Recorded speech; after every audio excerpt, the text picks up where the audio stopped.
نیکی کر رہا ہوتا ہے تو ریا شامل کرتا ہے، کر چکتا ہے تو عجب پیدا کرتا ہے، اس لیے بڑی مشکل منزل ہے۔ تو سیدنا علی المرتضیٰ رضی اللہ تعالیٰ عنہ فرماتے ہیں کہ تقویٰ یہ ہے کہ نیکی کرنے کے باوجود بھی ڈرتا رہے، پتہ نہیں میری نیکی بھی قبول ہوئی ہے یا کہ نہیں۔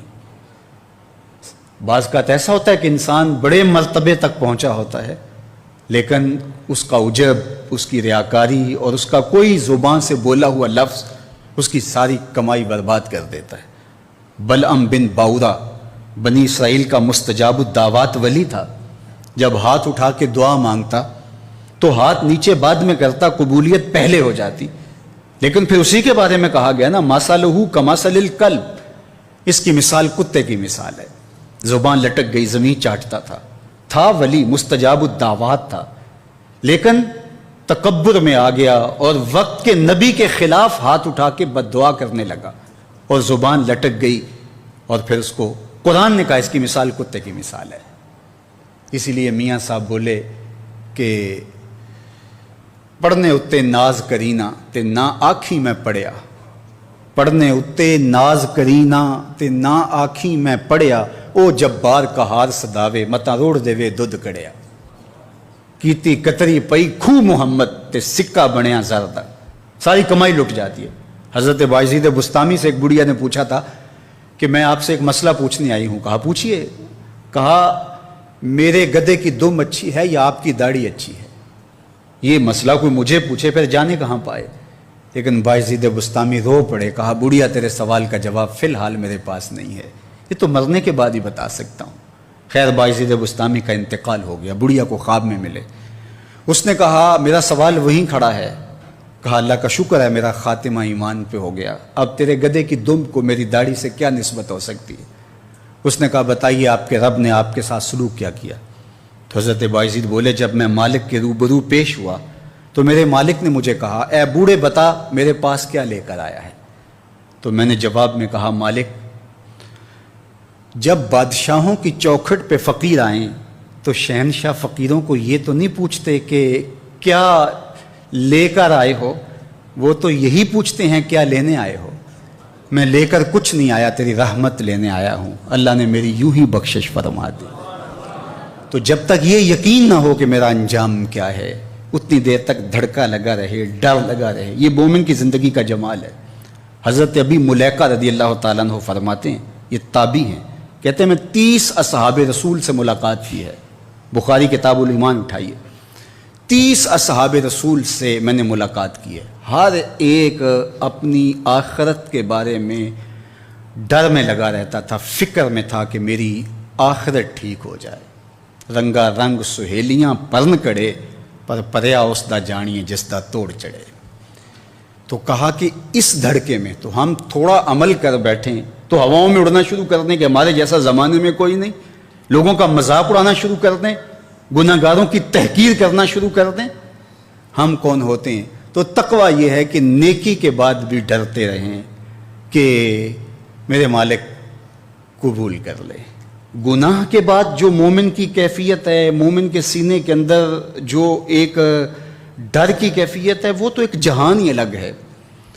نیکی کے باوجود بھی اس کے سینے کے اندر اللہ کی خشیت، اللہ کا خوف اور اللہ کا ڈر موجود ہو، اور اگر ان سے گناہ سرزد ہو جائے تو مومن کی شان یہ بتائی گئی ہے کہ وہ ایسے محسوس کرتا ہے جس طرح پہاڑ تلے آ گیا ہو اور ابھی گر جائے گا اور وہ ریزہ ریزہ ہو جائے گا۔ اور منافق کی مثال بتائی کہ جب وہ گناہ کر بیٹھتا ہے تو یوں محسوس کرتا ہے کہ بدن پہ مکھی بیٹھی اور ہلکے اشارے سے اس کو اڑا دیا۔ میں اور آپ ذرا اپنے آپ کو دیکھ سکتے ہیں کہ ہم کہاں کھڑے ہیں زندگی میں۔ اگر ہم سے کوئی خطا سرزد ہو جائے تو ہماری کیفیت باطن کیا ہوتی ہے؟ کیا یوں ہوتے ہیں کہ پہاڑ تلے آ گئے ہیں، یا یوں کیفیت ہوتی ہے کہ کوئی بات نہیں ہے؟ ہم کہتے ہیں فلاں بخشا گیا تو ہم بھی بخشے جائیں گے۔ اپنی عاقبت کو، اپنی آخرت کو دوسروں کے ساتھ ہم جوڑتے ہیں، جبکہ ہمیں حکم دیا گیا ہے کہ دنیا میں اپنے سے جو نیچے ہے اس کو دیکھو اور دین میں جو اپنے سے اوپر ہے اس کو دیکھو۔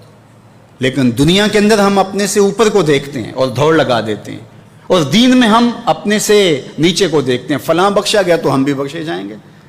مومن کی یہ شان نہیں ہے، گناہ کر بیٹھتا ہے تو یوں محسوس کرتا ہے پہاڑ تلے آ گیا، مائز بن مالک اسلمی صحابی رسول ہے، لیکن بس ایک خطا سرزد ہو گئی، حضور کی خدمت میں حاضر ہو گئے، ایک عجیب کیفیت ہے، اور کیا کہتے ہیں، طہرنی یا رسول اللہ صلی اللہ علیہ وسلم، حضور مجھے پاک کر دیجیے۔ تو آقا کریم علیہ السلام نے فرمایا جاؤ اللہ سے توبہ کرو، وہ تمہارے گناہ معاف کر دے گا۔ تو وہ گئے، تھوڑی دیر کے بعد پھر پلٹ آئے اور پھر کہا طہرنی یا رسول اللہ صلی اللہ علیہ وسلم، حضور مجھے پاک کر دیجیے۔ فرمایا جاؤ اللہ سے معافی مانگو، وہ کریم ہے تمہیں معاف کر دے گا۔ گئے، معافی مانگی، لیکن اندر اضطراب اتنا تھا، بے چینی اتنی تھی، وہ چاہتے تھے میں دنیا پہ فارغ ہو جاؤں۔ حضور علیہ السلام نے پوچھا جبریل امین سے کہ مجھے جہنم کے عذابوں کا تذکرہ سناؤ۔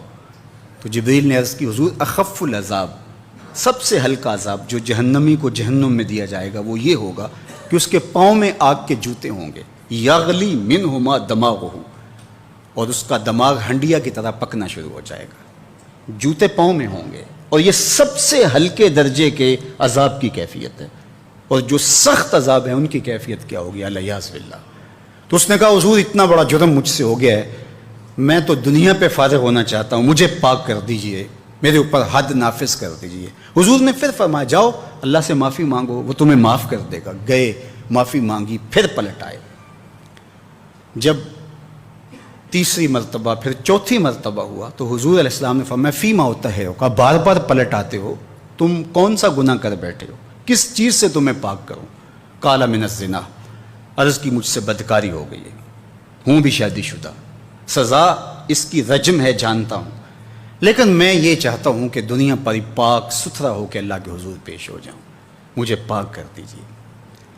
آقا کریم علیہ السلام نے فرمایا کہ ہو سکتا ہے کہ تو نے بوسہ لیا ہو، چھیڑ چھاڑ کی ہو، تو نے دیکھا ہو؟ عرض کی نہیں حضور، مجھ سے بدکاری ہوئی ہے۔ حضور نے فرمایا کہ یہ دماغی طور پہ درست تو ہے، اس کا توازن عقلی تو ٹھیک ہے؟ صحابہ سے پوچھا، انہوں نے کہا جی حضور یہ صحیح الحواس ہے۔ پھر فرمایا کہ اس نے شراب تو نہیں پی رکھی؟ تو ایک صاحب اٹھے، منہ سونگا، کہا نہیں حضور ایسی بات بھی نہیں ہے۔ اور ایک روایت میں ہے کہ حضور نے اس کے قبیلے والوں سے پوچھا کہ اس کا توازن عقلی تو ٹھیک ہے؟ انہوں نے بھی کہا صحیح الحواس ہے۔ حزال بن نعیم تھا جس نے بھیجا کہ جا حضور کے پاس اور جا کے حضور سے اپنا ماجرا کہے، ان سب نے کہا نہیں جی یہ بالکل صحیح الحواس ہے، شراب بھی نہیں پی رکھی۔ حضور نے کہا کہ ہو سکتا ہے کہ تو نے بوسہ لیا ہو سکتا ہے۔ اس نے کہا نہیں حضور، میں بقائمی ہوش و حواس یہ بتا رہا ہوں کہ مجھ سے بدکاری ہو گئی ہے۔ جب چوتھی مرتبہ اس نے اقرار کر لیا، بلکہ ایک روایت میں ہے کہ جب تیسری مرتبہ وہ اقرار کر چکا تھا تو حضرت ابو بکر صدیق رضی اللہ تعالیٰ عنہ نے کہا کہ اب اگر تو نے چوتھی مرتبہ کہا تو حضور تیرے اوپر حد نافذ کریں گے، تو اب بھی رک جا۔ اس نے کہا میں سچے دل سے کہہ رہا ہوں کہ مجھ سے بدکاری ہو گئی ہے، میں دنیا پہ صاف ہونا چاہتا ہوں۔ جب چوتھی مرتبہ اس نے قرار کر لیا تو حضور نے فرمایا اس کو لے جاؤ اور سنگسار کر دو۔ اللہ اکبر! حضور نے رخ پھیرا، حضور نے بار بار ٹالا، جاؤ، ہو سکتا ہے کہ تمہیں مغالطہ لگا ہو سکتا ہے جنون ہو، لیکن وہ ہر بار کہتا رہا۔ تو آقا کریم نے فرمایا جاؤ ان کو سنگسار کر دو۔ ان کو سنگسار کرنے کے لیے صحابہ لے گئے۔ حضور کھڑے ہوتے ہیں، کبھی بیٹھ جاتے ہیں۔ ایک صحابی کہتے ہیں میں اس وقت موجود تھا، حضور کی بغلوں سے پسینہ ٹپک رہا تھا، خود تو حکم دیا ہے کہ انہیں رجم کیا جائے اور خود رو رہے ہیں۔ وہ حضور کا عدل تھا، یہ حضور کی محبت ہے۔ مبتلائے درد ہو کوئی عذب روتی ہے آنکھ، کس قدر ہم درد سارے جسم کی ہوتی ہے آنکھ۔ خیر انہیں لے جایا گیا۔ جب پہلا پتھر مارا تو انہوں نے کہا کہ مجھے چھوڑ دو، مجھے حضور کے پاس بھیجو۔ تو انہوں نے کہا کہ حضور نے بار بار تجھے پوچھا تو اب تجھے چھوڑیں گے نہیں۔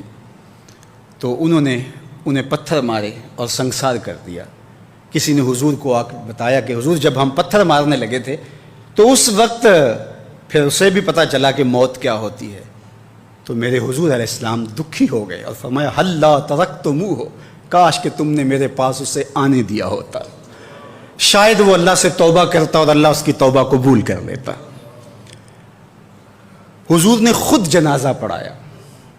اچھا، حضور علیہ السلام جا رہے تھے کہ دو صحابی آپس میں بات کر رہے تھے کہ اس شخص کے عیب کو رب نے چھپا لیا تھا، اس نے آ کے خود اقرار کیا اور پھر اس پہ رجم ہوا اور کتے کی موت مرا۔ تو جب یہ بات کہی تو حضور کے چہرے پہ جلال آ گیا، لیکن حضور خاموش رہے۔ تھوڑی دیر آگے چلے تو ایک مرا ہوا گدھا پڑا تھا۔ حضور نے فرمایا وہ دو لوگ جو ہیں ان کو بلا کے لاؤ۔ بلا کے لایا گیا، فرمایا یہ پڑی ہوئی چیز ہے، اس سے کچھ کھا لو۔ تو انہوں نے کہا کہ حضور اس سے ہم کھائیں؟ فرمایا ابھی تھوڑی دیر پہلے تو تم نے اپنے بھائی کا گوشت کھایا ہے۔ فرمایا تم اس کی غیبت کرتے پھر رہے ہو، وہ جنت کی نہروں میں غوطے لے رہا ہے۔ بلکہ ایک روایت میں میرے اور آپ کے آقا و مولا نے فرمایا کہ اگر میرے مائز کی توبہ کو تقسیم کر دیا جائے پوری امت کے اندر تو ساری امت کی بخشش و مغفرت ہو جائے۔ اس نے اپنے آپ کو خود پیش کیا۔ گناہ کے بعد بندہ مومن کی یہ کیفیت ہوتی ہے، گناہ کرنے کے بعد ڈٹائی نہ کرتا پھرے، کوئی خام خواہ کی حجتیں نہ تراشتا پھرے۔ در توبہ کھلا ہوا ہے، مالک کی دہلیز پہ آ جائے، 100 بار بھی جرم کرے گا وہ 100 بار معاف کرے گا۔ 70 ماؤں سے زیادہ پیار کرنے والا رب، اس سے نہیں معافی مانگیں گے تو کس کی دہلیز پہ جائیں گے؟ تو آئیے اس کے حضور آج کی رات معافی مانگیں۔ گناہوں سے معافی مانگنے والا ایسا ہوتا ہے جس طرح اس نے گناہ کیا ہوا ہی نہیں ہے۔ التائب من الذنب کمن لا ذنب لہ، گناہ سے توبہ کرنے والا ایسے ہوتا ہے جس طرح اس نے گناہ کیا ہوا ہی نہیں۔ اور جو اللہ سے ڈر کے گناہ چھوڑ دے، اللہ اکبر۔ ترمذی میں روایت ہے اور بھی کتب حدیث میں موجود ہے، حضرت عبداللہ بن عمر رضی اللہ تعالیٰ عنہ بیان فرماتے ہیں، کہا حضور نے یہ قصہ اگر 7 بار سے زیادہ نہ سنایا ہوتا تو میں تمہیں کبھی بیان نہ کرتا۔ اور ایک روایت میں ابن حبان نے بیان کیا ہے کہ حضور نے 20 سے زائد مرتبہ یہ قصہ سنایا ہے۔ فرمایا کہ بنی اسرائیل میں ایک شخص تھا، اس کا نام کفل تھا اور بہت بڑا بدکار تھا۔ ہر رات بزم عیش سجتی اور وہ داد عیش دیتا، ہر روز کوئی نئی خاتون اس کے گھر کی زینت بنتی۔ ایک دن ایک خاتون کو 60 دینار دے کے وہ اپنے گھر لے آیا۔ جب بدی پہ آمادہ ہو گیا تو اس خاتون کا وجود کانپنے لگا، اس کا بدن تھر تھرانے لگا۔ کفل نے کہا کہ کیا ماجرا ہے؟ اس نے کہا کفل ضرورت مجھے تیری دہلیز پہ لے آئی ہے، میں کوئی بدکار خاتون نہیں ہوں لیکن ضرورت مجھے تیری چوکھٹ پہ لے آئی ہے۔ بس دل کی اتھا گہرائیوں سے نکلے ہوئے جملے تھے، دل کی اتھا گہرائیوں میں اتر گئے۔ کفل پیچھے ہٹ گیا۔ میرے اور آپ کے آقا و مولا فرماتے ہیں کہ کفل کا اسی رات انتقال ہو گیا۔ لوگ جب صبح گئے تو کفل کے دروازے پہ لکھا ہوا تھا ان اللہ قد غفر لکفل، اللہ نے کفل کو معاف کر دیا، اللہ نے اس کی بخشش اور مغفرت فرما دی۔ گناہ کو ترک کرنے والا، ارادے سے باز آ جانے والا اللہ کو کتنا محبوب ہوتا ہے۔ میرے اور آپ کے آقا و مولا نے فرمایا وَرَجُلٌ دَعَتْهُ اِمْرَةٌ ذَاتُ مَنْصِبٍ وَجَمَالٍ فَقَالَ إِنِّي أَخَافُ اللَّهَ، وہ شخص جس کو کسی خاتون نے دعوت گناہ دی، یا خاتون ہے اس کو مرد نے دعوت گناہ دی، اور اس نے کیا کہا انی اخاف اللہ، میں اللہ سے ڈرتا ہوں، یا خاتون نے کہا میں اللہ سے ڈرتی ہوں۔ تو میرے اور آپ کے آقا و مولا فرماتے ہیں قیامت کے دن جب کوئی سایہ نہیں ہوگا، اللہ اس کو اپنے عرش کا ٹھنڈا سایہ عطا فرمائے گا۔ کتنی بڑی بات ہے، حشر کے دن اللہ کی رحمتوں کے سائبان تلے ہوگا۔ تو ہمارے رب کا ہم سے تقاضا ہے کہ ہم تقوی کی دولت سے مالا مال ہو۔ وہ چاہتا ہے کہ ہم متقی ہو جائیں۔ اللہ ہمیں عذاب نہیں دینا چاہتا، ہم خود چھلانگیں لگا رہے ہیں۔ قرآن مجید میں کتنا خوبصورت اسلوب ہے، ذرا دیکھیے، ما یفعل اللہ بعذابکم، اللہ فرماتا ہے اللہ تمہیں عذاب دے کے کیا کرے گا؟ وہ نہیں چاہتا کہ تمہیں عذاب میں مبتلا کرے، تم خود چھلانگیں لگا رہے ہو، تم خود دوزخ میں اترنے کی کوشش کر رہے ہو۔ اس کی رحمتیں تمہیں بہانے دیتی ہیں کہ آ جاؤ، اس کی رحمت کا در کھلا ہے، کشادہ ہے در رحمت۔ جتنے بھی پاپ کمائے جرم کیے اس کی دہلیز پہ آ جاؤ. وہ یہ نہیں دیکھے گا اس نے جرم کتنے کیے, وہ یہ دیکھے گا میری دہلیز پہ آ گیا, وہ پچھلے سارے گناہ معاف کر دے گا. یا ایھا الذین آمنوا اتقوا اللہ, اے ایمان والو اللہ سے ڈر جاؤ. وَلْتَنْظُرْ نَفْسٌ مَّا قَدَّمَتْ لِغَدٍ, اور ہر جان یہ دیکھے اس نے آنے والے کل کے لیے آگے کیا بھیجا ہے. حضور علیہ السلام نے ارشاد فرمایا, حضرت ابو ہریرہ رضی اللہ تعالیٰ عنہ سے مروی ہے کہ جب کوئی شخص فوت ہوتا ہے تو لوگ کہتے ہیں اس نے پیچھے کیا چھوڑا, فرشتے کہتے ہیں اس نے آگے کیا بھیجا. لوگ تو حساب کرتے ہیں نا, کتنی فیکٹریاں چھوڑی, کتنا بینک بیلنس, کتنی جائیداد, کتنے مربع, کتنی زمینیں, لیکن فرشتے کہتے ہیں اس نے آگے کیا بھیجا. حضرت سیدنا عمر رضی اللہ تعالیٰ عنہ بولے, حاسبوا قبل ان تحاسبوا وزنوا قبل ان توزنوا, اپنا حساب کرو اس سے قبل کہ تمہارا حساب کیا جائے. اپنے اعمال خود تول لو, کہیں میزان پہ جا کے پریشانی نہ ہو. عمرے سے حج سے جب واپس آتے ہیں تو جب آخری دن ہوتا ہے تو ہر بندہ اپنا سامان تول رہا ہوتا ہے. کیوں میاں؟ ایئرپورٹ پہ پریشانی نہ ہو. حالانکہ اگر 2, 3, 4 کلو بڑھ بھی گیا تو وہ ویسے بھی گزرنے دیتے ہیں, یا چند ریال دیں گے تو آپ گزر جائیں گے. لیکن اس کے باوجود چند لمحوں کی پریشانی سے بچنے کے لیے بار بار اپنا سامان توڑ رہے ہوتے ہیں کہ وہاں جا کے پریشانی نہ ہو. یار آب زمزم ہے, کھجوریں ہیں, ان کا وزن بڑھ گیا تو پریشانی ہوگی اور تم اس سے ڈرتے ہو, اور اگر برائیوں کا وزن بڑھ گیا تو کہا وزنوا قبل ان توزنوا, قبل اس سے کہ تمہارا وزن کیا جائے تم وزن پہلے کر کے دیکھ لو. تمہیں پتہ ہے تم کھڑے کہاں ہو, ہر شخص کو پتہ ہے کہ میرے پاس نیکیاں کتنی ہیں, ہر شخص کو پتہ ہے میرے پاس برائیاں کتنی ہیں. نیکیاں محض اللہ کی رضا کے لیے کتنی ہیں, فساد نیت کا شکار کتنے عمل ہیں, ریاکاری کن کے ساتھ لگ گئی جڑ گئی, میرے کون سے اعمال ہیں جو عجب نے برباد کر دیے. ہر بندے کو پتہ ہے کہ میں کہاں کھڑا ہوں, اپنے عمل کا اسے محاسبہ کرنا چاہیے. وَلْتَنْظُرْ نَفْسٌ مَّا قَدَّمَتْ لِغَدٍ, ہر جان دیکھے اس نے آنے والے کل کے لیے آگے کیا بھیجا ہے. یہاں تو دیکھتے ہو کہ پیچھے کیا چھوڑا ہے, لیکن آگے کیا بھیجا ہے. آج اگر تم نہیں سوچو گے تو ایک دن آئے گا, عَلِمَتْ نَفْسٌ مَّا قَدَّمَتْ وَأَخَّرَتْ. اللہ تعالیٰ ارشاد فرماتا ہے کہ ایک وقت آئے گا کہ ہر جان دیکھ لے گی کہ اس نے آگے کیا بھیجا اور اس نے پیچھے کیا چھوڑا. ہر چیز تشت ازبام ہو جائے گی. وَحُصِّلَ مَا فِي الصُّدُورِ, سینوں کے اندر چھپے ہوئے راز بھی باہر آ جائیں گے. جب سینوں کی چھپی چیزیں بھی تشت ازبام ہو جائیں گی تو باقی کیا بچے گا؟ تو کتنا سخت دن ہوگا. تو اس دن کی آج تیاری کرنا ہوگی. ہمیں بتایا گیا ہے جو بوگے کل کاٹ لوگے, گندم از گندم بروئے جو ز جو, جو بوگے وہی کاٹ لو. گندم بوگے تو گندم کاٹ لوگے, جو بوگے تو جو کاٹ لوگے. یہ دنیا دارالعمل ہے جہاں جو کرو گے کل قیامت کے دن اس کی جزا یا اس کی سزا تمہیں دیکھنا ہوگی.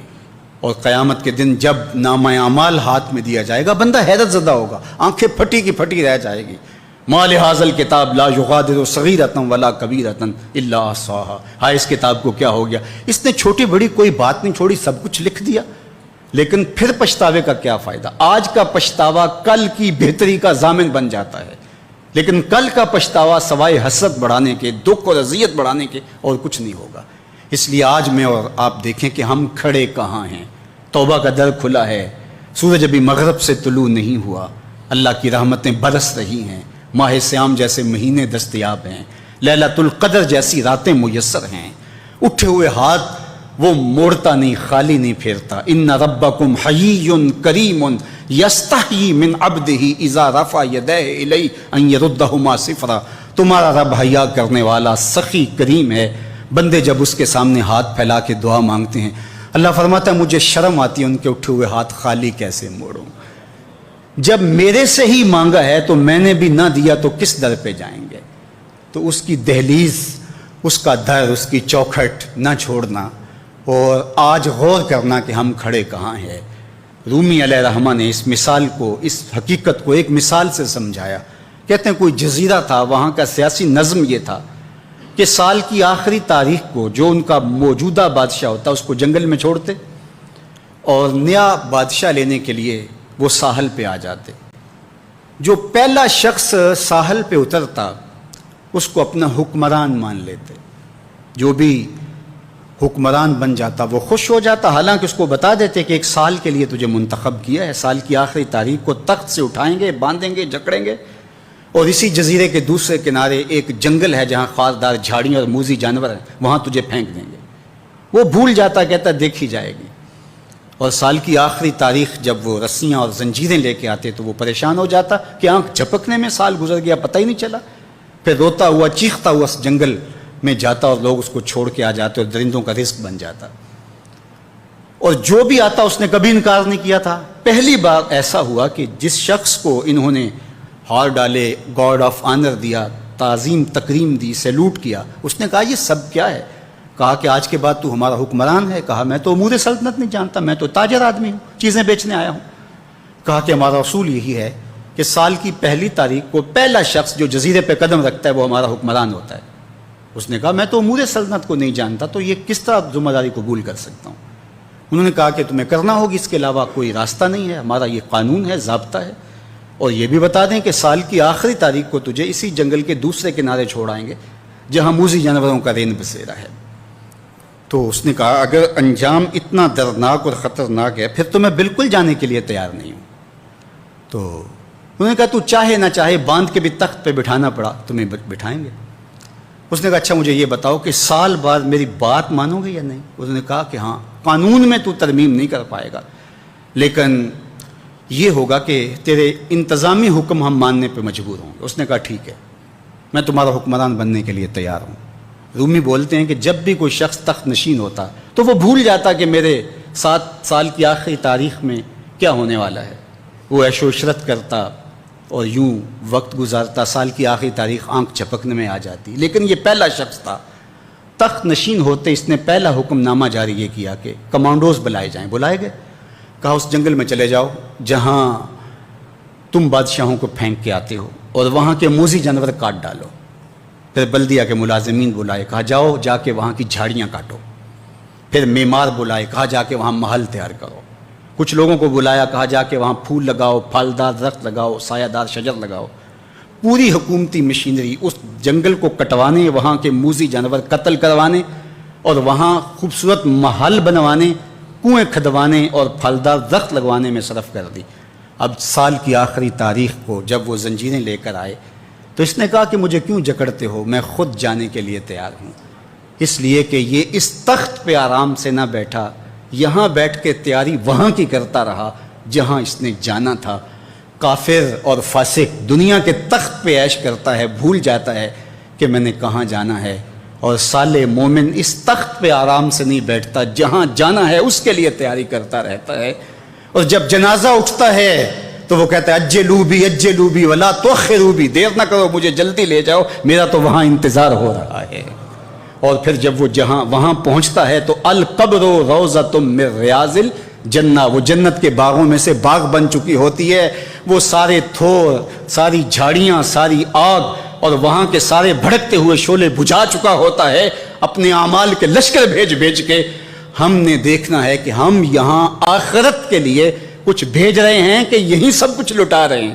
دنیا کے مختلف ممالک میں جانا ہوتا ہے۔ تو ایک دفعہ میں اٹلی گیا تو وہاں ایک شہر میں مجھے کچھ دوست لے گئے، تو وہ چھوٹا سا گھر تھا، تو 20 سے 30 لوگ وہاں رہ رہے تھے۔ تو میں بڑا حیرت زدہ ہوا، تو میں نے کہا کہ آپ یہاں تنگ سی جگہ پہ 20-25 لوگ رہ رہے ہیں تو اتنی مشکل میں کیوں رہ رہے ہیں؟ تو کوئی بڑا سا گھر خرید لیں، آسودہ رہیں۔ تو انہوں نے کہا کہ جناب آپ ہمارے علاقے میں جا کے دیکھیں، 5-5 کنال کے گھر ہم نے وہاں شروع کیے ہیں۔ ہم یہاں کمائی کرنے آئے ہیں، عیش کرنا تھوڑے آئے ہیں۔ ہم تو چند سالوں کے لیے یہ آئے ہیں، اس لیے ہم یہاں سے کماتے ہیں، بھیجتے وہاں ہے جہاں ہم نے ہمیشہ جا کے رہنا ہے۔ میں نے کہا یہی تو میں سمجھانے آیا ہوں، جہاں جتنا رہنا ہے وہاں کا انتظام بھی اس حساب سے کرو۔ حضور نے فرمایا کن فی الدنیا کانک غریب او عابر السبیل، دنیا میں ایسے رہو جس طرح مسافر اجنبی رہتا ہے۔ سڑک عبور کرنے والا دائیں بائیں سے دیکھ کے سڑک عبور کر جاتا ہے۔ یہ دنیا پر جینا لگا کے بیٹھ جاؤ، چند دن کے لیے آئے ہو، یہ آخرت کی کھیتی ہے، دارالعمل ہے، وہ آخر دارالجزا ہے۔ تو قبل اس سے کہ وہ وقت آئے ہاتھ ملتے رہ جائیں، آج کا پچھتاوا کل کی بہتری کا ضامن بن سکتا ہے، لیکن کل کا پچھتاوا سوائے حسرت بڑھانے کے اور کچھ نہیں ہو سکتا۔ بلکہ میں نے کتب میں پڑھا کل قیامت کے دن نیکوکار بھی پچھتائیں گے۔ بدکاروں کا پچھتانا تو سمجھ میں آتا ہے، نیکوکار کیوں پچھتائیں گے؟ جب اپنے اچھے اعمال کی جزا دیکھیں گے تو وہ پچھتائیں گے، ہائے جو چند لمحے ضائع کر دیے وہ بھی کیوں ضائع کر دیے۔ تو آئیے میں اور آپ اپنی آخرت کی تیاری کریں اور دیکھیں، ہر شخص غور کرے اس نے آنے والے کل کے لیے آگے کیا بھیجا۔ واتقوا اللہ، پھر کہا اور اللہ سے ڈر جاؤ۔ میرا رب بار بار کہہ رہا ہے اللہ سے ڈر جاؤ، اللہ سے ڈر جاؤ۔ وہ کیوں اپنے سے ڈرانا چاہتا ہے؟ وہ تمہاری تہذیب نفس چاہتا ہے، تمہارے باطن کی ستھرائی چاہتا ہے، تمہیں بھڑکتے ہوئے شعلوں سے بچانا چاہتا ہے۔ یہ اس کی شفقت ہے، یہ اس کی محبت ہے کہ وہ تمہیں بار بار کہہ رہا ہے ڈر جاؤ اس سے اور اس کے حکم کو مانو، نافرمانی سے بچ جاؤ تاکہ تم میری بنائی ہوئی جنت کے مستحق ہو جاؤ۔ اللہ اکبر، واتقوا اللہ ان اللہ خبیر بما تعملون۔ اور جو تم کرتے ہو تمہارا رب اس سے باخبر ہے۔ مت سمجھنا کہ وہ دیکھ نہیں رہا، تم کو چھٹی دے رکھی ہے تو اس کا یہ مطلب نہیں ہے کہ تم اس کی پہنچ سے باہر ہو یا اس کی نگاہوں میں نہیں ہو۔ تمہارے ایک ایک لمحے کو وہ دیکھ رہا ہے، ایک ایک ساعت کو ملاحظہ کر رہا ہے۔ بند کمرے ہوں یا مخفی غاریں، تم جہاں بھی داد عیش دو تمہارا رب تمہیں دیکھ رہا ہے۔ کالے پہاڑ کی گہری غار میں چیونٹی چلتی ہے تو اس کے ننھے اور مہین پاؤں سے سینہ سنگ پر جو لکیر بنتی ہے تمہارا رب اس کو یوں دیکھتا ہے جیسے دیوار چین کو دیکھتا ہے۔ تو کیا وہ تمہارے اعمال کو نہیں دیکھتا؟ تمہارے ایک ایک عمل کو، تمہارے ارادے کو، تمہاری آنکھوں کی خیانت کو، تمہارے دل کے ارادے کو دیکھتا ہے، ایک ایک چیز سے وہ آگاہ ہے۔ تو آئیے آج میں اور آپ اپنی زندگی کو ایسے منظم کریں۔ یہ ماہ صیام میں تڑپتی گرمی، سخت موسم، زباں کانٹا بن گئی، حلق خشک ہو گیا اور ہم پانی نہیں پی رہے، ٹھنڈا پانی دستیاب ہے، کوئی دیکھ بھی نہیں رہا، وضو کرتے بھی احتیاط کرتے ہیں، میاں کیوں نہیں پانی کا 2 گھونٹ لے لیتے، ٹھنڈا پانی ہے، میٹھا پانی ہے۔ کہا ہم نے روزہ رکھا ہے، اللہ دیکھ رہا ہے۔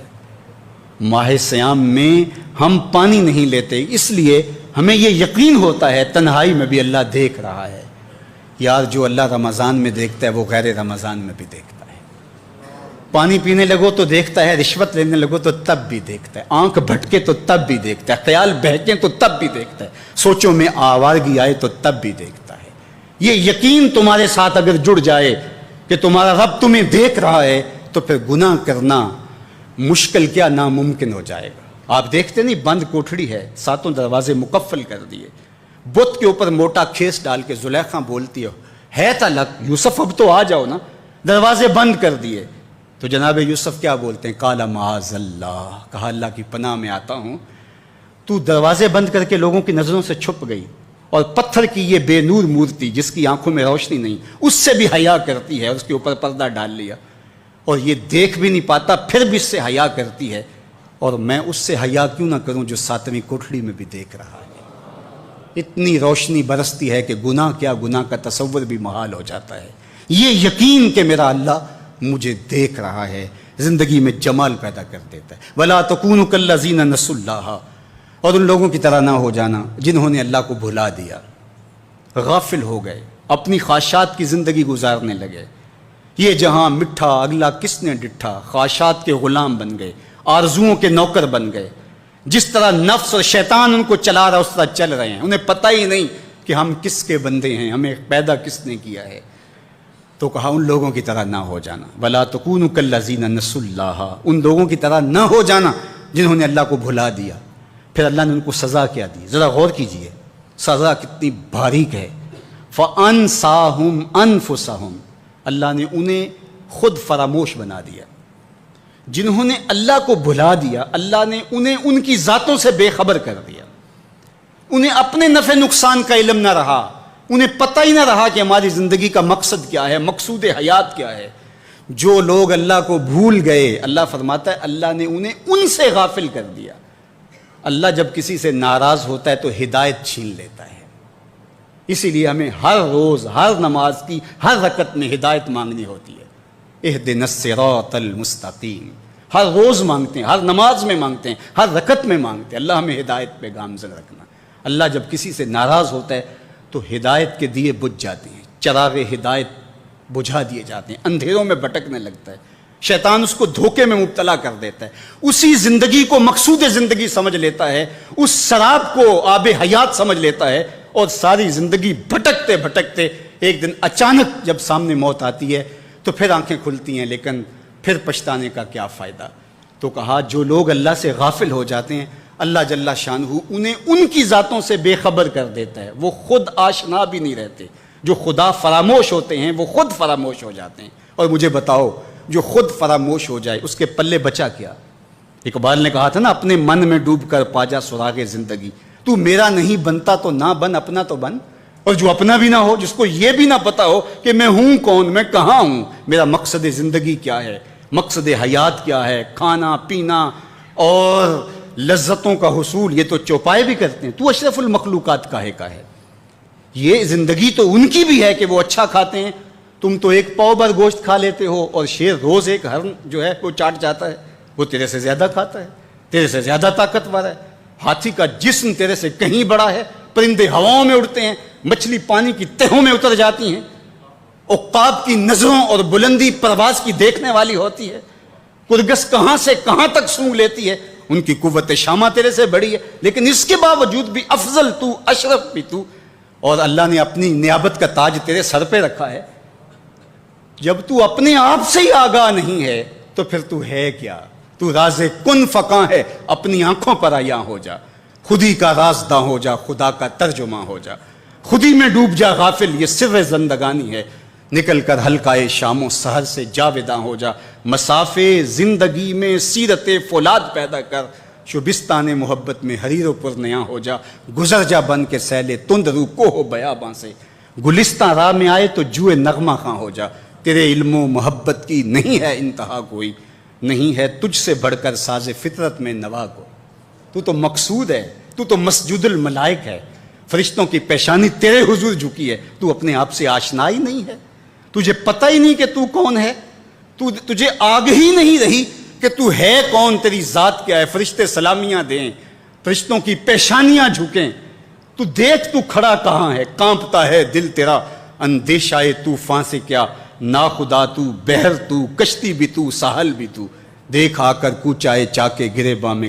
کبھی، کیس تو، لیلا بھی تو، صحرا بھی تو، محمل بھی تو، وائے ناکامی کہ تو محتاج ساکی ہو گیا، میں بھی تو، مینا بھی تو، مستی بھی تو، حاصل بھی تو، آہ کس کی جستجو آوارہ رکھتی ہے تجھے، راہ تو، راہ رو بھی تو، رہبر بھی تو، منزل بھی تو، بے خبر تو، جوہر آئینہ ایام ہے، تو زمانے میں خدا کا آخری پیغام، تو سمجھے نہیں کہ تو خدا کو بھول کے سمجھا کہ میری زندگی آزاد ہو گئی، اب میں جو چاہوں کروں، میں خدا کا بھی انکار کر دیا، بلا دیا اس کو، کہا جب خدا کو تو بھولا تو خود کو بھول گیا، زندگی کے مقصد کو تو نے فراموش کر دیا، اب بھٹکتا ہے ارض فلات میں، جنگل میں پڑے ہوئے خشک پتے کی طرح، جس کو ہوائیں کبھی ادھر اڑا دیتی ہیں کبھی ادھر اڑا دیتی ہیں، مقصد حیات کا علم نہیں ہے، تو کون ہے، کہاں ہے، تیرا مقصد زندگی کیا ہے، خدا کو بھولنے کا یہ نتیجہ ہے جو تجھے بھگتنا پڑ رہا ہے، خدا آشنا ہو جا، خود آشنا ہو جائے گا،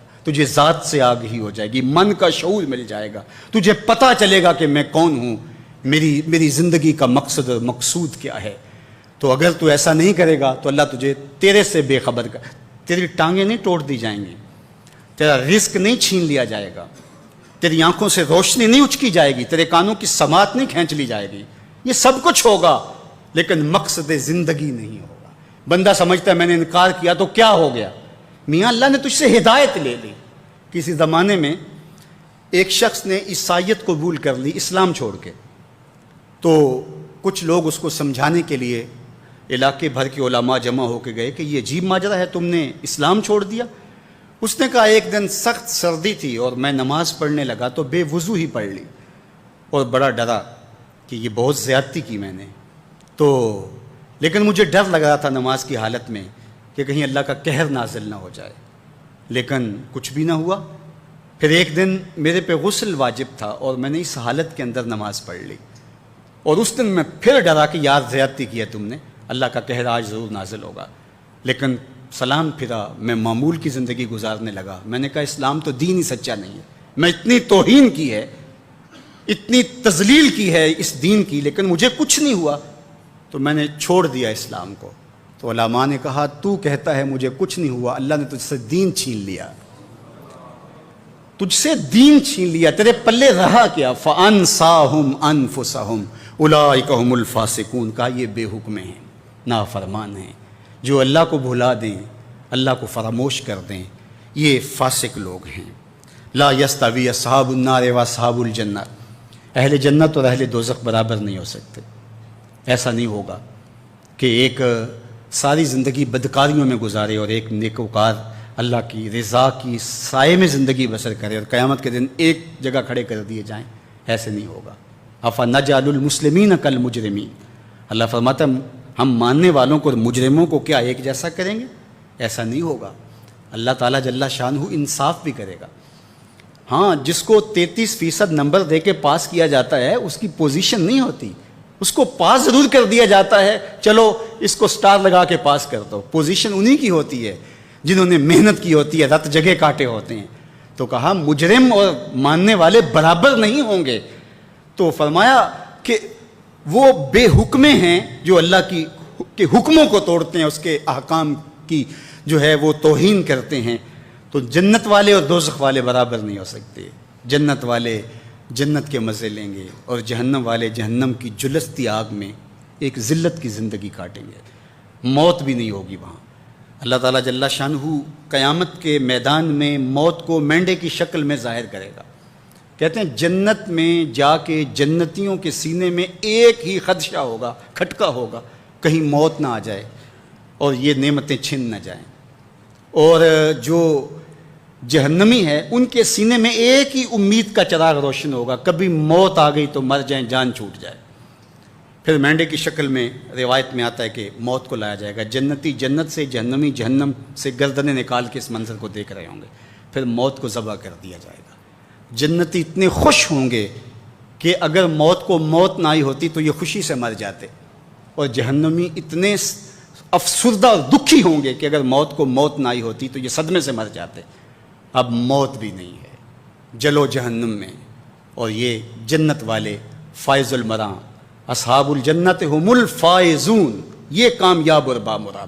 اللہ اہل جنت سے کہے گا کہ اردیتم، کیا تم راضی ہو؟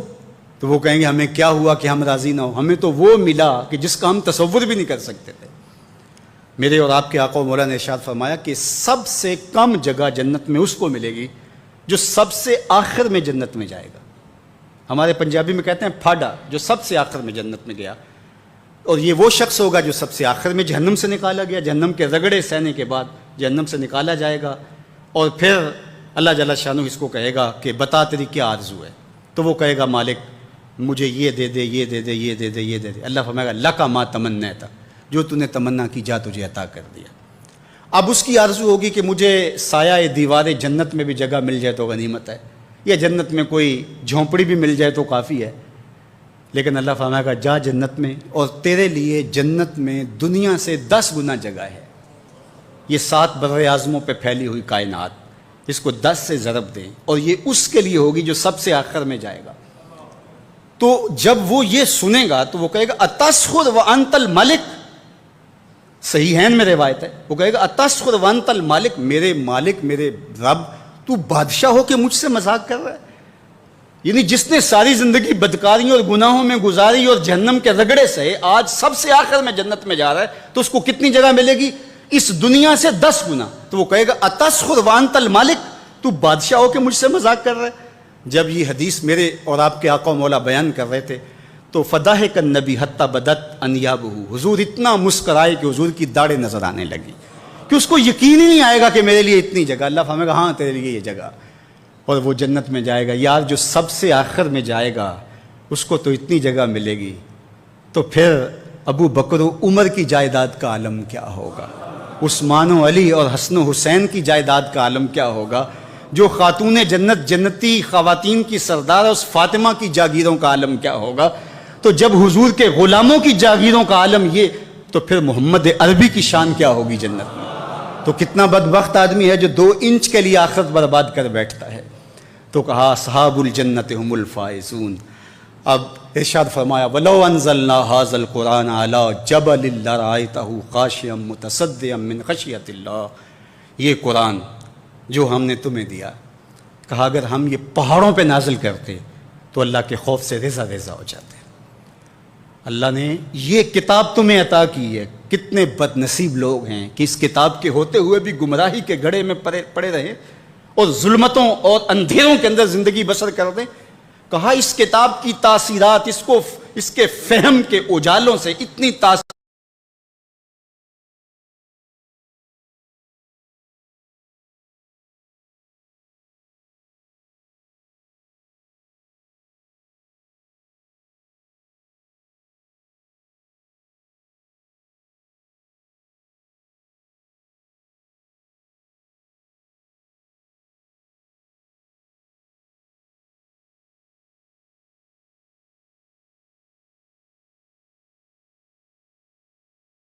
پیدا ہوتی کہ پتھر اٹھا سکتے. پہاڑوں نے کہا کہ ہم کو ساروں اور پربتوں کے سلسلے رکھنے کے باوجود، فلک بوس چوٹیاں رکھنے کے باوجود اس بوجھ کو نہیں اٹھا سکتے. سمندروں نے جن کی محیب گہرائیاں دہلا دیں، انہوں نے کہا ہم نہیں اٹھا سکتے. فحملھا الانسان، انسان نے کہا میں اٹھاؤں گا. جب تم نے خود اٹھایا تو آج بھاگ کیوں رہا ہے؟ فرار کا راستہ کیوں اختیار کر رہا ہے؟ یہ قرآن آج سینے سے جوڑ اور اپنی زندگی میں اتار لے. لیلۃ القدر کے حسین لمحوں میں عہد کریں کہ قرآن کے ساتھ زندگی گزاریں گے. گر تو می خواہی مسلمان زیستن، نیست ممکن جز بقرآن زیستن. اگر تو مومن بن کے جینا چاہتا تو قرآن کے بغیر جی نہیں سکتا. اس کا ایک ایک لمحہ، ایک ایک ساعت، تیری زندگی کی ایک ایک گھڑی قرآن کے ساتھ گزرنی چاہیے تھی. تیرے سینے کا انتخاب کیا اس قرآن کے نزول کے لیے، پہاڑوں پہ نازل نہیں کیا. کو ہمالیہ کی چوٹیاں موجود تھی، پربتوں کے سلسلے موجود تھے، یہاں تا حد نظر پھیلے ہوئے سمندر موجود تھے، زمین کی چوڑی چھاتی موجود تھی. لیکن کسی کو اللہ نے یہ امانت دی، یہ امانت تو تجھ کو دی، اور تو نے اس کو سمجھا ہی نہیں، طاق میں رکھ دیا، غلاف میں لپیٹ دیا. اس کو غور کر، تیری روح بھی وجد کرنے لگ جائے گی. عرب کے 4 بڑے شاعر، ان میں سے ایک کا نام لبید بن ربیعہ، بہت بڑا نام ہے. اس نے ایک شعر کہا کہ وجلت سیول عن الطلول انها زبر تجد متونها اقلامها. وہ جب گزرتی ہیں پانی کی لہریں تو کبھی آپ نے دیکھا کہ وہ جو ریتلی زمین ہوتی ہے اس کے اوپر نقش و بنگار بن جاتے ہیں. تو اس کا نقشہ کھینچا کہ ادب کی کھلی کتاب ہو اور کسی نقاش نے قلم سے بوٹے تراش دیے ہوں. تو کہا سیلاب گزرنے کے بعد وجل السیول عن الطلول، وہ جو ٹیلے ہیں ریت کے، ان کے اوپر یوں نقش و ونگار بنے ہوئے ہیں. کأنہا زبرن، گویا کہ وہ تختیاں ہیں، کتابیں ہیں. اور تو جدو ان کے اوپر اس انداز کے ساتھ نقش اور حرف تراش دیے گئے ہیں کہ جس طرح قلم لے کر کے کسی نے تراشے ہوں. جب یہ شعر عرب کے معروف شاعر جو ہے وہ فرزدق المجاشی نے پڑھا تو وہ سجدے میں گر گیا. لوگوں نے کہا کہ ابو فراس یہ کیا ماجرا؟ کہا تم قرآن کے سجدوں کو جانتے ہو، میں شعر کے سجدوں کو جانتا ہوں کہ یہ شعر اتنا اونچا ہے، اس کا حسن، اس کی سلاست اور اس کے اندر معنی کی گہرائی اور گہرائی اور جمال اور خوبصورتی ایسی ہے کہ یہاں میں سجدہ شعر کیا ہے. وہ غالب نے کہا تھا نا استاد مومن کے ایک شعر پر کہ میرا سارا دیوان لے لے، مجھے یہ ایک شعر دے دے کہ تم میرے پاس ہوتے ہو گویا جب کوئی دوسرا نہیں ہوتا. تو بعض کلام جادو ہوتے ہیں. تو وہ لبید اتنا بڑا شاعر کہ جس پر عرب کا بہت بڑا شاعر اس کے شعر پر سجدہ ریز ہو، جب قرآن پڑھتا ہے تو پھر شعر کہنا چھوڑ دیتا ہے. اللہ اکبر. حضرت ابو موسیٰ اشعری رضی اللہ تعالیٰ عنہ کو حضرت عمر نے بھیجا کہ لبید کو بلا کے لاؤ. وہ بلا کے لائے. کہا کہ کوئی کلام سناؤ. کہا جب سے سورہ بقرہ اور سورہ آل عمران پڑھی ہے میں نے شعر کہنا چھوڑ دیا ہے، یہ صورتیں ہی میرے لیے کافی ہیں. تو قرآن تو وہ موجز بیان کلام ہے اگر زندگی میں اس کے اجالے اتر جائیں. لیکن افسوس اس امت نے اس قرآن سے اپنے تعلق کو توڑ دیا. قرآن زندگی تھی، قرآن حیات نو تھی. یہ پستیوں سے اٹھا کر بلندیوں تک پہنچا دینے والی کتاب تھی. یہ زندگی کے اجاڑ پن کو بہاروں میں تبدیل کر دینے والی کتاب تھی۔ اقبال نے ایک مقام پہ کہا کہ فاش می گوئے ماں کے در دل مزمرست این کتابیں نیز چیزیں دیگرست، اگر تو مجھے پوچھے تو میں کھل کے بیان کروں، یہ کتاب نہیں ہے، یہ کوئی اور ہی شے ہے۔ یہ تو زندگی بدل دینے والی کتاب ہے، یہ تو حیات آفریں کتاب ہے، اس کا لفظ لفظ روشنی ہے، اس کا حرف حرف اجالا ہے۔ حیات آفریں کتاب سے کیوں نہ جڑا تو؟ اپنی زندگی کو کیوں تو نے روشنیوں سے مالا مال نہ کیا؟ صرف غلاف میں لپیٹ کر کے تو نے طاق پہ سجا دیا، اور یا پھر تیرا بوڑھا مرنے لگا تو سورہ یاسین لے کے بیٹھ گیا۔ کتنی سچی تنقید کی کہ ببند صوفی و ملا اسیری حیات از حکمت قرآن گیری، با آیاتش ترا کار جزی نیست کہ از یاسین او آساں بمیری۔ تو جاہل صوفی اور کاہل ملا کے ایسے پھندے میں پھنسا کہ تو نے قرآن سے زندگی تلاش نہیں کی۔ قرآن کی آیتوں سے تجھے صرف اتنا سروکار ہے، جب تیرے بوڑھے کی روح اٹکنے لگی تو سورہ یاسین لے کے بیٹھ گیا کہ میں اس کو پڑھوں اور اس کی روح آسانی سے نکل جائے۔ اقبال نے کہا کوئی شک نہیں کہ اس سے اس کو فائدہ ہوتا ہے، لیکن افسوس کی بات ہے اس قرآن سے بھی تو نے مرنا سیکھا، کاش اس قرآن سے جینا سیکھ لیا ہوتا۔ اس کا حرف حرف حیات آفری زندگی دیتی ہے یہ کتاب، یہ من کی روشنی کا سبب ہے۔ میرے اور آپ کے آقا و مولا نے فرمایا تھا لوگوں میں تمہارے اندر دو بھاری چیزیں چھوڑ کے جا رہا ہوں، تمہیں لاوارث چھوڑ کے نہیں جا رہا۔ ان میں سے ایک چیز کا ذکر کرتے ہوئے کتاب اللہ، اللہ کی کتاب، حبل ممدود من السماء الی الارض، یہ آسمان سے زمین کی طرف اللہ کی لٹکتی ہوئی رسی ہے۔ فیہ الہدی والنور فخذوا بکتاب اللہ واستمسکوا بہ، یہ اللہ کی وہ رسی ہے جس کو مضبوطی سے پکڑ لو گے تو کبھی گمراہ نہیں ہوگے۔ اس میں ہدایت ہے، اس میں روشنی ہے، اس کا ایک ایک لفظ تمہیں اجالوں کا نقیب بنا دے گا۔ آئیے اس کتاب سے جڑیں اور اپنی زندگی میں چراغاں کریں۔ یہ تو پتھروں پہ نازل ہوتی تو ان کے کلیجے بھی اس کو سہار نہ پاتے اور ریشہ ریشہ ہو جاتے اور ذرہ ذرہ اور ریزہ ریزہ بن جاتے، اور تم تو انسان ہو تو تم اس کتاب کو لے کر کے تمہارے اندر کوئی جنبش ہی پیدا نہیں ہوئی، تم نے اس کو عام کتاب سمجھ لیا، گھروں میں سجا کے رکھ لیا۔ یہ کتاب تو تمہیں کھڑا کر دیتی، آج تم رسوا ہو، ذلیل ہو، پست و زبوحال ہو تو اس وجہ سے کہ تم نے اس کتاب کو چھوڑ دیا۔ شکوے میں جب زبان کھلی تو لہجہ تھوڑا تلخ ہو گیا، فتویٰ بھی متوجہ ہوا، لیکن جواب آتا ہے تو سارا نشہ اتر جاتا ہے۔ لہجہ کتنا سخت ہے، تیرے کعبے کو جبینوں سے بسایا ہم نے، نو انسانی کو غلامی سے چھڑایا ہم نے، صفائے دہر سے باطل کو مٹایا ہم نے، تیرے قرآن کو سینوں سے لگایا ہم نے، پھر بھی ہم سے گلا ہے کہ وفادار نہیں، ہم وفادار نہیں، تو بھی تو دلدار نہیں۔ اقبال شکوہ گناہ ہے۔ اب جواب آتا ہے، سنیے، سارا نشہ اتر جاتا ہے، صرف لہجہ بدلتا ہے، تھوڑا سا صیغہ تبدیل ہوتا ہے، باقی سب کچھ وہی، ادھر سے آواز آ رہی ہے، صفائے دہر سے باطل کو مٹایا کس نے، نو انسانی کو غلامی سے چھڑایا کس نے، میرے کعبے کو جبینوں سے بسایا کس نے، میرے قرآن کو سینوں سے لگایا کس نے، تھے تو آبا وہ تمہارے ہی مگر تم کیا ہو، ہاتھ پہ ہاتھ درے منتظر فردا ہو، ہر کوئی مستے مئے ذوق تن آسانی ہے، تم مسلمان ہو یہ انداز مسلمانی ہے، حیدری فقر ہے نئے دولت عثمانی ہے، تم کو اسلاف سے کیا نسبت روحانی ہے، وہ معزز تھے زمانے میں مسلمان ہو کر، تم خار ہوئے تارک قرآن ہو کر، تمہاری پستی، زبوحالی، ذلت، نقبت اور رسوائی کا سبب اور موجب اس کتاب سے دوری ہے۔ یہ امت آج بھی کتاب تھام لے اور اس کو سینے سے جوڑ لے اور اس کی تعلیمات پہ عمل پیرا ہو، آج بھی یہ امت سر بلند ہے۔ میرے حضور لاوارث نہیں چھوڑ کے گئے، کہا تمہارے اندر بھاری چیزیں چھوڑ کے جا رہا ہوں، ان میں سے ایک اللہ کی کتاب۔ تو اس کتاب کو جو ہر گھر میں موجود ہے، کسی نبی کا پیغام اصلی صورت کے اندر کسی امت کے پاس موجود نہیں ہے، لیکن ہمارے آقا و مولا کے سینے پہ اترنے والی کتاب کسی زیر و زبر کے تغیر کے بغیر اصلی حالت میں ہمارے پاس موجود ہے۔ اگر اس کتاب سے تعلق مضبوط ہوا ہوتا تو پھر آج ہم در در کی رسوائیاں نہ سہتے، آج پوری امت مسلمہ ظلم اور جبر کی باہوں میں کسی کرا نہ رہی ہوتی، آج ہمارا خون نہ بہہ رہا ہوتا اور ہم جبر کا شکار نہ ہوتے اگر اس کتاب سے ہم جڑے ہوتے۔ آئیے آج بھی اس کتاب سے جڑ جائیں، اس سے اپنے تعلق کو مضبوط کر لیں۔ لیلۃ القدر کے ان مبارک لمحوں میں اور رمضان المبارک ان حسین گھڑیوں میں، نزول قرآن کی بابرکت رات میں یہ عہد کر کے اٹھیں کہ زندگی کا ایک ایک لمحہ قرآن کی تعلیمات کے مطابق بسر کریں گے۔ یہ کتاب زندہ ہے، یہ کتاب زندگی بخش ہے، یہ کتاب ہمارے ہر درد کا مداوا ہے۔ اس کا فلسفہ پرانا نہیں ہوا، اس کی تعلیمات فرسودہ نہیں ہوئی، یہ ہر دور کے تقاضوں سے ہم آہنگ اور ہر دور کے تقاضوں کو پورا کرنے والی کتاب ہے۔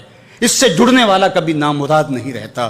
تو آئیے آج لیلۃ القدر کے ان مبارک لمحوں میں یہ عزم کر کے اٹھیں کہ ساری زندگی کتاب رحمت کے ساتھ گزاریں گے، اور جئیں گے تو قرآن کے ساتھ، مریں گے تو قرآن کے ساتھ۔ پھر دیکھنا یہ قرآن تمہیں دیتا کیا ہے۔ میرے اور آپ کے آقا و مولا نے فرمایا کہ جو قرآن مجید کی تلاوت میں مشغول رہا اور اس کو دعا مانگنے کا موقع نہ ملا، اللہ مانگنے والوں سے زیادہ اسے عطا فرمائے گا۔ یہ کتاب کی برکتیں، تمہارا رب سے باتیں کرنے کو جی چاہے تو قرآن کھول کے بیٹھ جاؤ، یہ تمہارے رب سے ہم کلام ہونا ہے۔ حضرت سہل تستری جنگل میں رہتے تھے، لوگ ملنے گئے تو کسی نے کہا سہل آؤ نا شہر میں، تمہارے مزاج کے لوگ مل جائیں گے، یہاں جنگل میں کس طرح زندگی گزارتے ہو؟ تو کہا کہ تمہیں کس نے کہا ہے کہ میں تنہا رہتا ہوں؟ کہا کہ ہم خود دیکھ رہے ہیں، کسی نے کیا کہنا ہے؟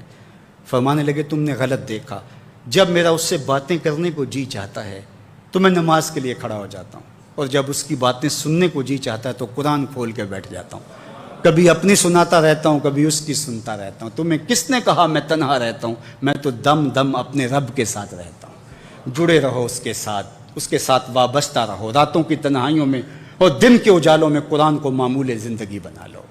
میرے حضور نے فرمایا راتوں کی تنہائیوں میں اٹھ کے قرآن پڑھا کرو، اور قرآن پڑھتے ہوئے رویا کرو۔ ایک مقام پہ فرمایا فَإِلَّمْ تَبْكُوا فَتَبَاكُوا، اور اگر رونا نہ آئے تو رونے کی کوشش کیا کرو۔ حضرت داتا گنج بخش علی حجویری سے کسی مرید نے پوچھا حضرت اگر رونے کی کوشش کریں پھر بھی رونا نہ آئے؟ فرمایا پھر اپنے مقدر پہ رویا کرو۔ اتنے سنگ دل ہو گئے ہو کہ تمہاری آنکھیں آنسوں کا خراج پیش نہیں کرتی۔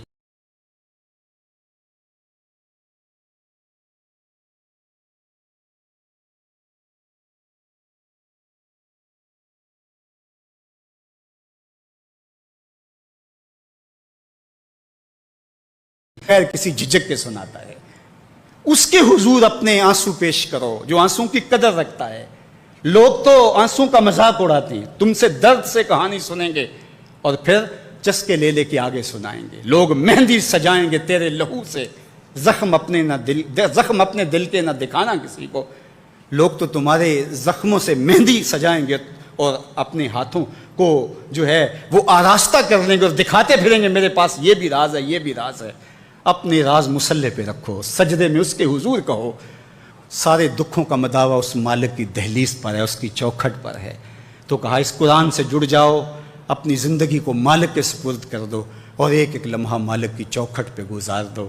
لیلۃ القدر کے یہ لمحے، یہ مبارک گھڑیاں اللہ میرے اور آپ کے لیے رحمت و راحت کا پیغام بن کے، ہماری نجات کی ضمانت بن کے، ہماری توبہ کا ذریعہ بن کے، ہماری آخرت کی بہتری کا سبب بن کے، ہمیں اللہ اور اس کے رسول سے جوڑنے والی بن جائیں، اور ہم سب کو اپنی خاص پناہوں کا حصار عطا کرے۔